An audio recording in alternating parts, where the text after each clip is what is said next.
Non, mais en ce moment, les JO, plus j'en entends parler, plus je me dis, à un moment donné, ils vont nous dire, oui, bah voilà, en fait, en réalité, on avait confié l'organisation à la Belgique. Là, la terre entière dira, ah ben d'accord, on comprend mieux maintenant. Pour le moment, tout ce qui entoure les JO, on dirait une histoire belge. On fait construire une piscine olympique. Elle n'est pas aux bonnes dimensions. Enfin, quoi que non. Si ça avait été en Belgique, la piscine, elle aurait été terminée 5 ans après les épreuves et elle aurait coûté 10 fois le budget. Il concerne le triathlon, l'épreuve de la nage se fait dans la Seine et ils ne savent pas garantir si elle sera propre. Le directeur du comité n'exclut pas de quand même faire l'épreuve, mais sans la natation. J'avoue, ça, en Belgique, on aurait été capable de dire, bon ben nous on va le faire mais sans le vélo, sans la course et sans la natation. Mais c'est plus un triathlon. Si, on les met au bar, ils affrontent des triples carmélites et celui qui tombe en dernier, c'est lui qui a gagné le triathlon. Ils ont proposé Aya Nakamura en concert d'ouverture. Il y a des gens qui se plaignent en disant oui, on comprend pas ce qu'elle chante.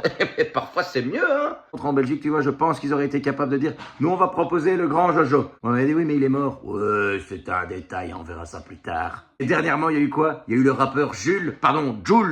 Lui, par exemple, on comprend ses paroles. Oh, on préférerait pas. Oui, il y a eu lui. Il a porté la flamme olympique. C'est-à-dire, les gars, la fête du sport, on aurait pu trouver n'importe quel sportif pour porter la flamme, non. Joule.